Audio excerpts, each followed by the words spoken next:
बोले पति मनी मिराज, जिन्होंने मेरे साथ धोखा किया, शादी का झांसा देकर 2 साल तक मेरे साथ शोषण किया और एंड मौके पे भाग गया।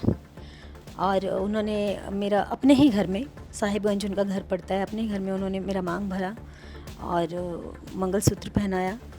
और उसके बाद 2 साल तक साथ में रहे, उनके घर पे भी रही हूँ मैं। अभी 6 महीने से उनके घर पे ही थी। अब मैं क्या करती, मैं कहाँ की रही, मैं कहाँ जाऊँ, कौन मुझसे शादी करना चाहेगा? कि मतलब इधर उधर लोगों से मेरे अलावा किसी और से गलत टच, गलत संबंध और मतलब मारपीट करना, मतलब मना करने पर ज़बरदस्ती करना, ज़बरदस्ती करने के लिए मना करती थी तो बोलते थे बीवी हो तो किसके साथ करूँगा।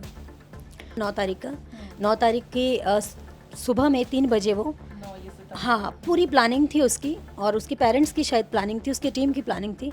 और उसने अपनी पर्सनल गाड़ी फॉर्च्यूनर मंगवाई और 3 बजे सुबह में, यहाँ तक कि मुझे वहाँ से आने के बाद धमकी मिली है कि ट्रक से कुचलवा देंगे। उनकी टीम का कोई शशि यादव करके है, ट्रक से कुचलवाने का धमकी मुझे मिला है और उनके पिता का कहना है काट के भिकवा देंगे, मतलब मुझे मरवाने की धमकी मिली है। और मैं यही बोलना चाहूँगी कि मुझे अगर कुछ भी होता है तो मेरी मौत के ज़िम्मेदार मनी मिराज, उनका परिवार और उनकी पूरी टीम होगी। हिंदू युवतियों से नाम बदलकर दोस्ती करना, अपने प्रेम जाल में फंसाना और फिर उन्हें धोखा दे देना या फिर भगा ले जाना, इस तरह की खबरें आए दिन आप मीडिया में देखते होंगे।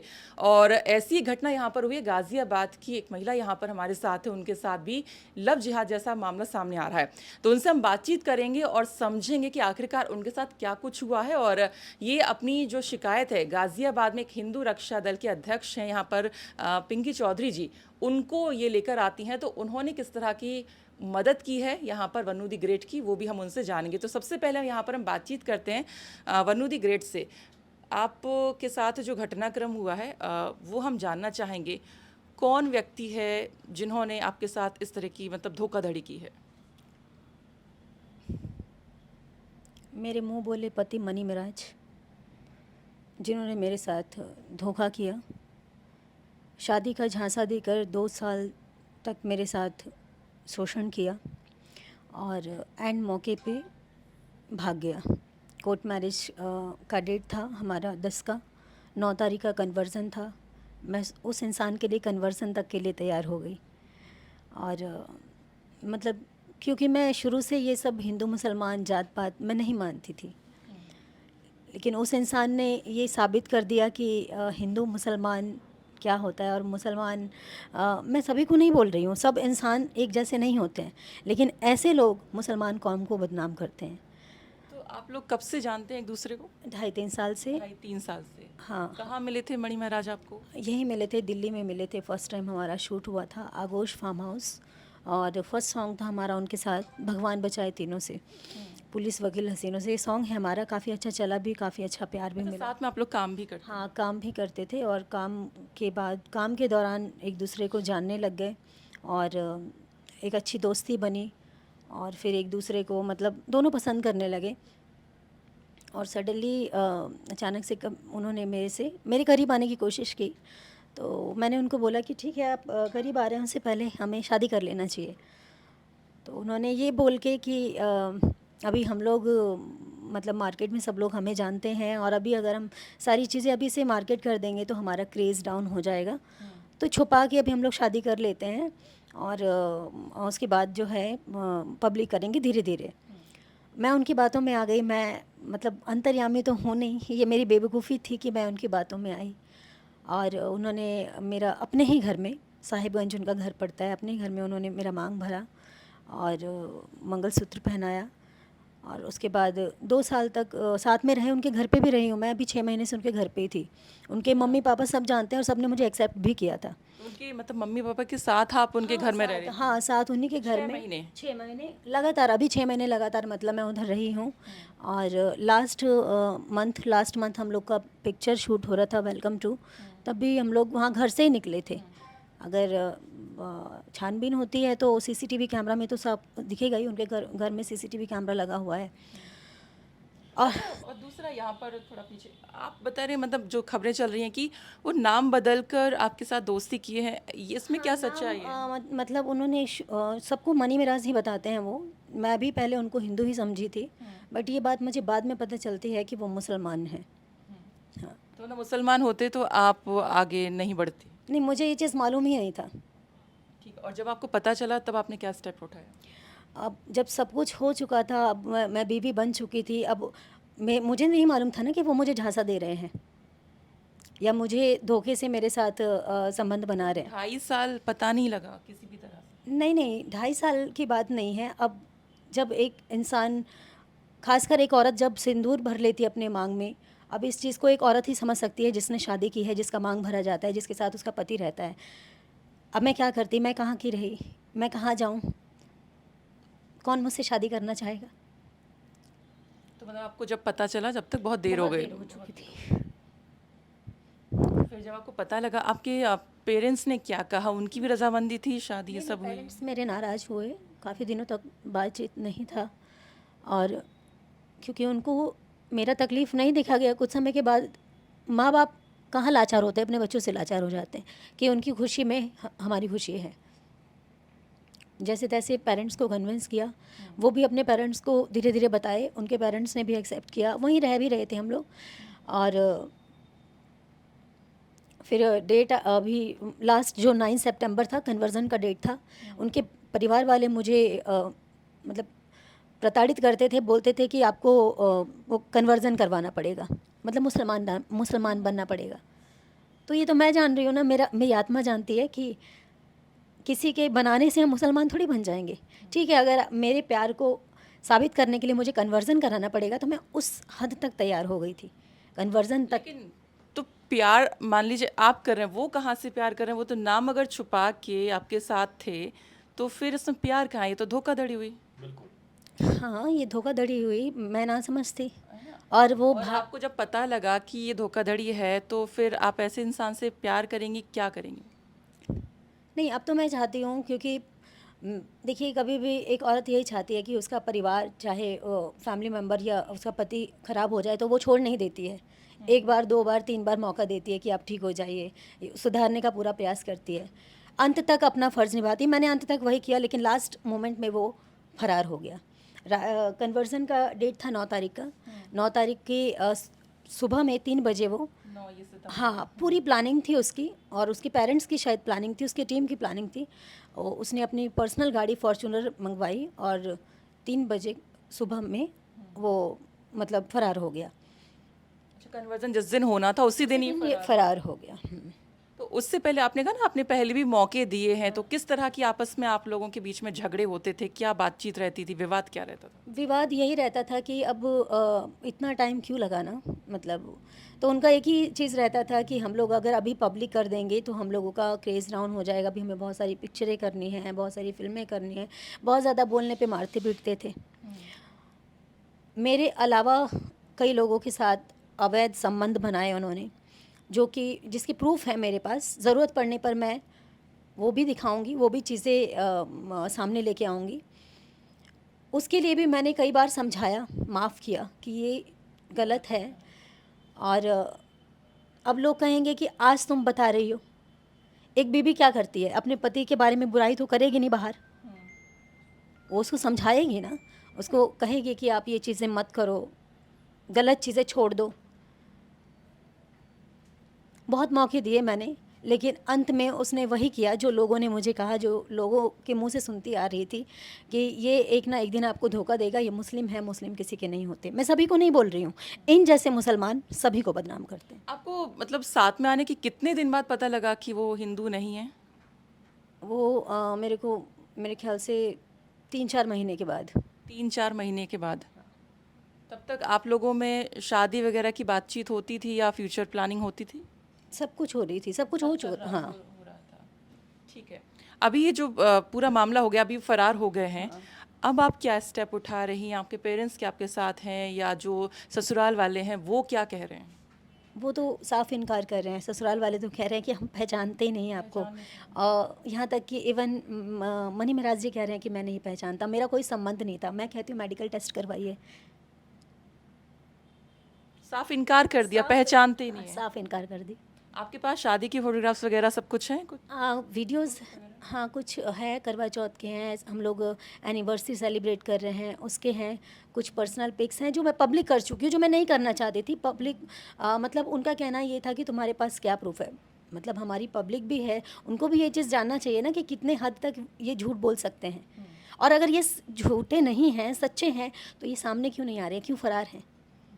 पिछले आपने 9 मतलब तारीख से फरार हैं ये। 9 तारीख से। हाँ, और इसमें इनकी पूरी टीम का और इनके माँ बाप का पूरा हाथ है। इनकी टीम के लोगों ने मुझे मारने की धमकी दी। इनके बड़े भाई का और एक बबलू और एजाज नाम है, उनका कहना है कि पुलिस प्रशासन और एक गांव, उनके गांव के मुखिया जी, अरुण मुखिया, सबको हम जेब में घुमाते हैं, हम जैसा कहेंगे वैसा करेंगे, हम प्रशासन खरीद लेंगे, पुलिस खरीद लेंगे, हम पैसा फेंकेंगे, तुम कहाँ तक लड़ोगी लड़ो, पहले तुम अपना देख लो, उसके बाद फिर हम आगे से बोलेंगे। शायद इसलिए शांत है, वो लोग प्री प्लानिंग करके बैठे हुए हैं।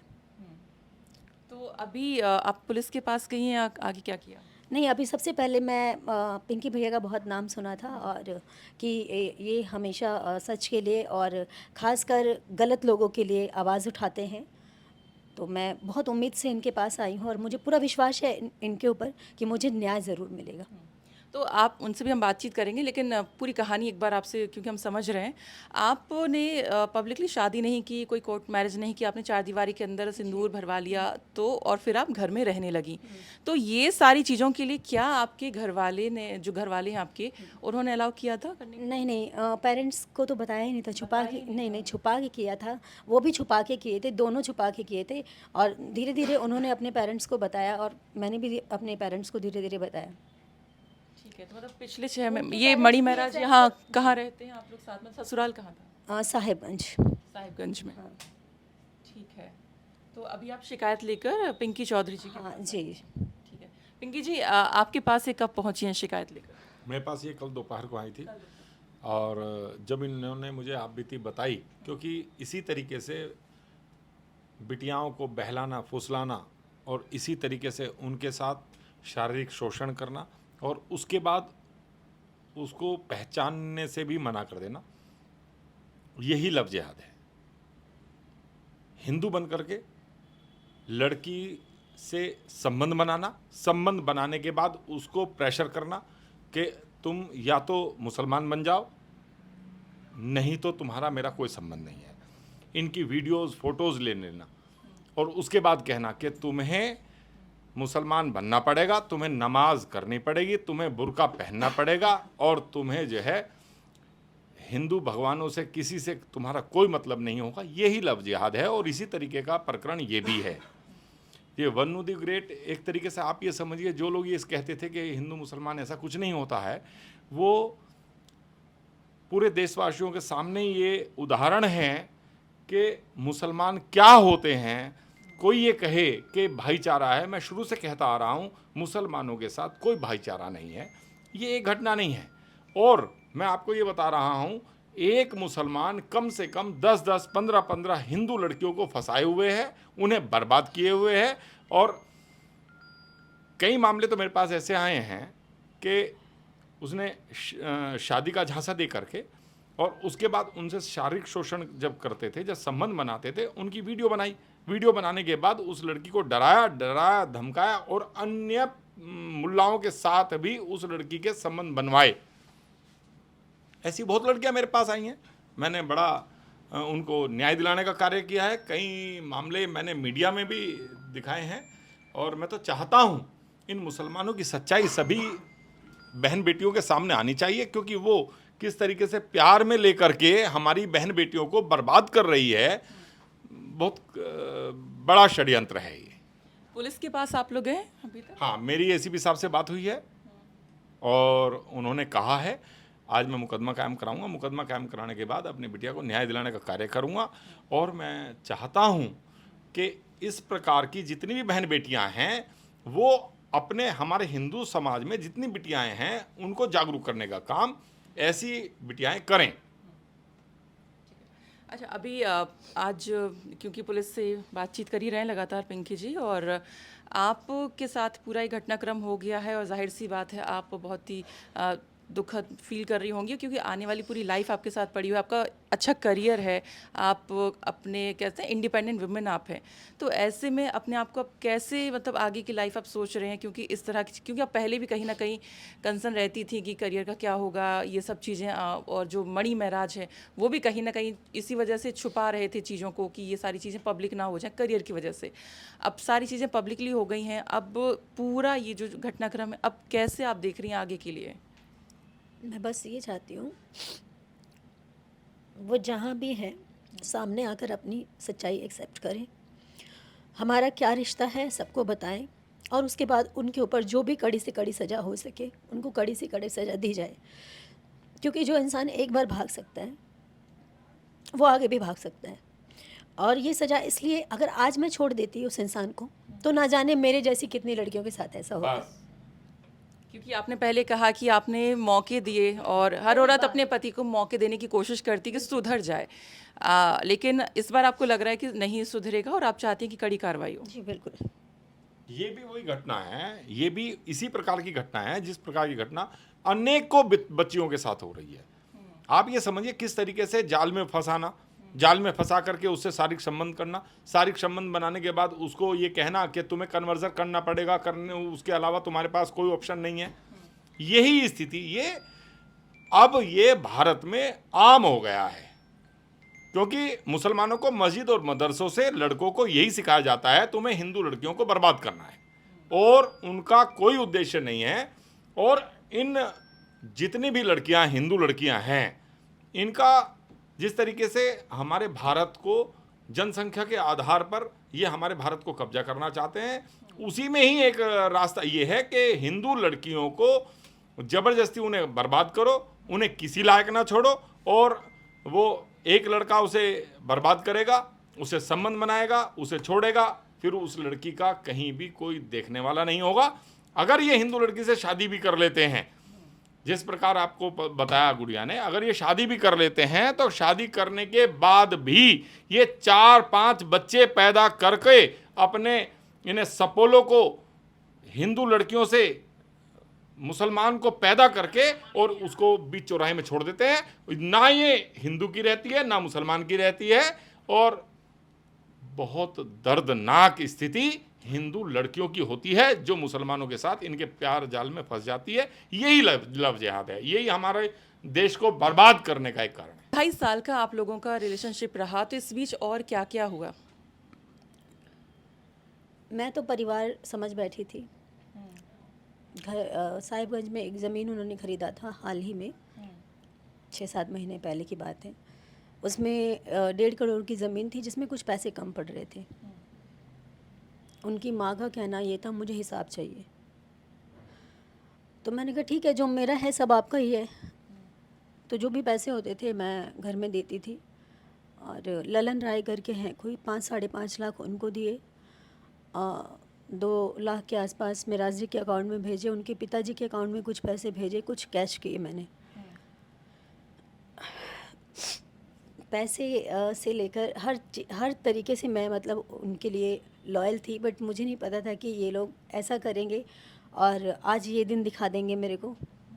जो कि मैं खुद एक ऐसी लड़की हूँ जो कभी मैं हिंदू मुस्लिम क्या होता है इसके लिए मैं सबसे लड़ जाती थी, लेकिन आज इन्होंने साबित कर दिया कि इस तरह के लोग मुसलमान को हमको पूरा बदनाम करते हैं। यहाँ तक कि मुझे वहाँ से आने के बाद धमकी मिली है कि ट्रक से कुचलवा देंगे। उनकी टीम का कोई शशि यादव करके है, ट्रक से कुचलवाने का धमकी मुझे मिला है, और उनके पिता का कहना है काट के फेंकवा देंगे, मतलब मुझे मरवाने की धमकी मिली है। और मैं यही बोलना चाहूँगी कि मुझे अगर कुछ भी होता है तो मेरी मौत के ज़िम्मेदार मणि महराज, उनका परिवार और उनकी पूरी टीम होगी। तो ये मणि महराज के घर वाले क्या करते हैं लोग? चिकन का काम करते हैं, चिकन काटना, मुर्गा काटना। हाँ। अच्छा, आपने कहा कि आपने 4 दीवारी के अंदर शादी कर ली, फिर आप उस लड़के के घर में रहने लगी, उसके मतलब अपने सास ससुर के साथ रहने लगी।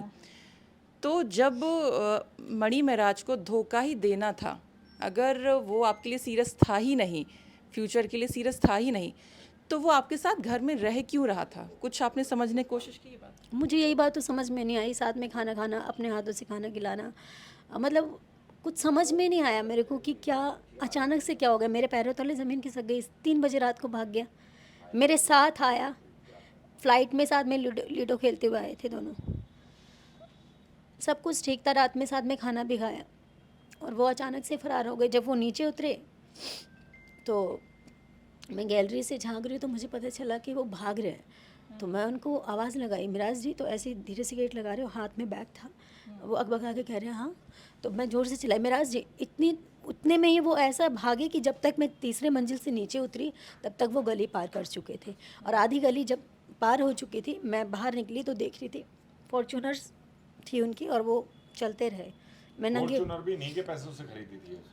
अच्छा, वो गाड़ी भी आपके पैसे? गाड़ी भी इन्हीं के पैसों से खरीदी थी। और मैं आपको बता रहा हूँ, जिस तरीके का व्यवहार इस गुड़िया के साथ किया है, ऐसी स्थिति हर लड़की के साथ है। जब तक इनमें इंटरेस्ट रहेगा तब तक तो वो इन्हें इस्तेमाल करेंगे। उसके बाद एक हद इससे आगे है, इनसे बच्चे पैदा करेंगे। ये तो सही है, समय पर बच गई है, अन्यथा इससे 4-5 बच्चे पैदा करते। 4-5 बच्चे पैदा करने के बाद भी लाती मारनी थी। ये लड़कियां नहीं समझ रही हैं, पता नहीं कब समझेंगी, ये समझ में नहीं आ रहा है। क्योंकि ऐसी स्थिति, क्योंकि मुझे तो पता है, जब भी मुसलमान से कोई पीड़ित कोई महिला होती है तो हमारे पास आती है, तो मैं उसकी जब आप बीती सुनता हूं तो इससे भी दर्दनाक होती है। ये तो समय पर ये बच गई है, अन्यथा वो वहीं होटल में इसको काट डालता, किस तरीके से मारता, इसको समझ में नहीं आ रहा है। और आप लोगों की, मैं करियर की भी थोड़ा बात और बोलना चाहूँगी फॉर्च्यूनर की बात। जैसे कि भैया बता रहे हैं कि मैंने पेमेंट किया, हम दोनों ने मिलकर मेहनत किया। मैं कभी नहीं कहूँगी कि मैंने उसके लिए क्या किया नहीं किया, मैंने किया, सब उसी का है, सब उसी ने किया। लेकिन वो जो धोखा दे के गया, मेरे को बीच राह में छोड़ के गया, ये क्यों किया उसने? इसका बहुत उम्मीद के साथ आई हूँ 2.5 मैं। साल से आपसे झूठ बोलते? हाँ, 2.5 साल से झूठ बोलता रहा, और बहुत उम्मीद के साथ आई हूँ पिंकी भैया के पास। सबने यही बताया कि आप यहाँ से आपको इंसाफ मिलेगा। और मैं ये भी बोल रही हूँ ऑन मीडिया, इंसाफ मिलना ना मिलना तो पिंकी भैया के हाथ में है, उबर वाले के हाथ में है। लेकिन जब तक जीऊँगी तब तक लड़ूंगी। मौत तो मेरी उसी दिन हो गई जिस दिन मुझे छोड़ के भागा, मर तो मैं उसी दिन गई। आपका कामकाज दोनों का कैसा चलता था? मतलब आप लोग साथ में काम अच्छा करते थे? चलता था। मतलब खुश थे तब? बहुत अच्छा चलता था। बस लड़ाइयाँ होती थी वही, कि मतलब इधर उधर लोगों से, मेरे अलावा किसी और से गलत टच, गलत संबंध, और मतलब मारपीट करना, मतलब मना करने पर ज़बरदस्ती करना। ज़बरदस्ती करने के लिए मना करती थी तो बोलते थे बीवी हो तो किसके साथ करूँगा, बहुत सारी चीज़ें। हाँ, तो आप थे हमारे साथ यहाँ पर हिंदू रक्षा दल के अध्यक्ष पिंकी चौधरी जी और पीड़िता वन्नू द ग्रेट। तो अब यहाँ पे ये देखना होगा कि जो वन्नू का जो पूरा मामला है, इसमें पुलिस आगे क्या कार्रवाई करती है, क्योंकि पिंकी जी लगातार पुलिस के संपर्क में हैं। और एफआईआर क्या दर्ज होती है, नहीं होती है, और क्या इसमें जो यहाँ पर आरोपी हैं और दोषी पाए जाते हैं तो उन पर सख्त से सख्त कार्रवाई ज़रूर होनी चाहिए। गाजियाबाद से यूपी तक के लिए सरिता तिवारी की रिपोर्ट।